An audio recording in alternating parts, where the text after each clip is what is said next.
Welcome everyone, it is SEMA 2014. I'm Dennis Pitzenbarger, and we are in this beautiful new space this year called SEMA Central.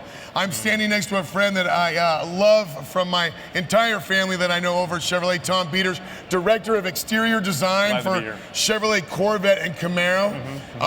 You both hold a lot on your shoulders because people are so expected to see dynamic exterior designs in both those iconic nameplates. But you're also just a regular old car guy, man. Showing me pictures of your daughter and her 70 Monte Carlo. I mean, it just makes everything so much fun. But before we talk about the family stuff, because that's the fun stuff.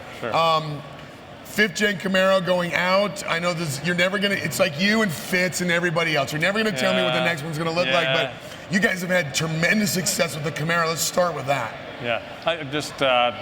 It's been outstanding. It's probably gone way beyond what we had hoped for. You know, we knew it was going to be a great car, but the fact that you put it out there and it just makes people smile, and it has legs. The vehicle can configure in so many different ways, from just a sporty commuter car all the way up to a full-on just totally outrageous race car.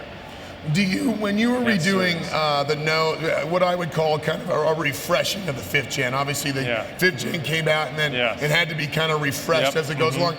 Do you sometimes become a little bit nervous about, you know, with the car having such huge success to go with, does it become kind of nervous, like where do we go? Do we you know, worry about taking a step in the wrong direction? Yeah, that's a good question. But you know, just like say, you know, you got to be careful because these are iconic and people have high expectations. But you know, you draw upon several things. One is the people that you work with. I mean, I represent an extremely talented team of engineers, designers, and sculptors. And just think over how things change over the few years. Just aesthetic trends, technology. If you embrace technology, we learn so much on the racetrack. And you can see both in the Camaro and the Corvette, the Stingray, how race vehicles have affected these production cars to help them perform better on a street environment.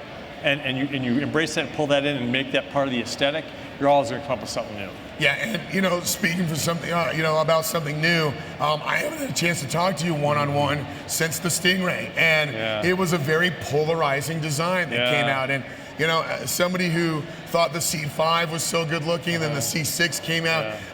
You really did kind of turn the world on its nose, on its edge. That was C7. It was well, it was well done.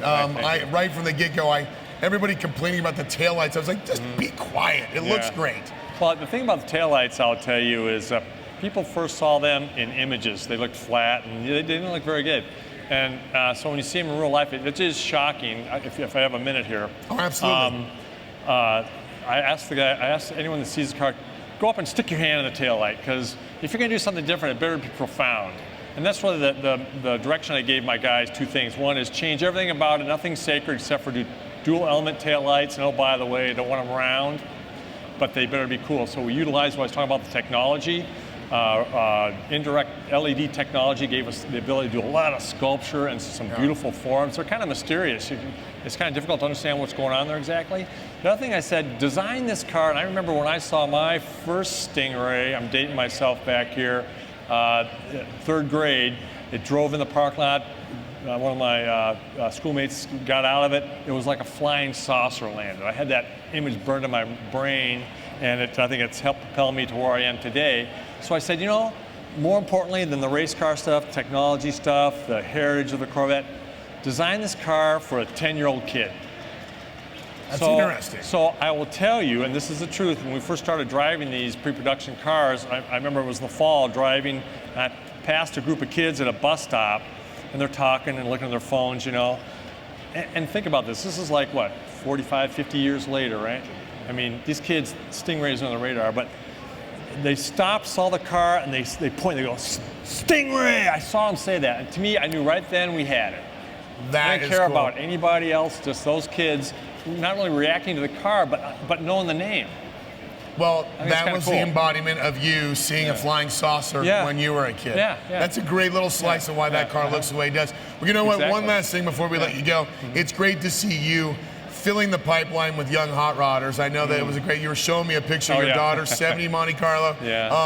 LS7 or LS6, LS6, yeah. and had to have air car. conditioning. That's kind of Yeah, fun. yeah, that's funny. Well, it was inspired. I knew right what it was inspired from. One of the great movie, not trilogies, the family, families, Fast and Furious. But you know what, Tom Peters, always a pleasure to have you as not only a friend but a guest up on stage. Thank you so much. You bet. Tom Peters, you just got to go to gm.com or chevrolet.com. You'll see everything he does. More from SEMA Central. I'm Dennis Pitzenbarger. We'll see you soon.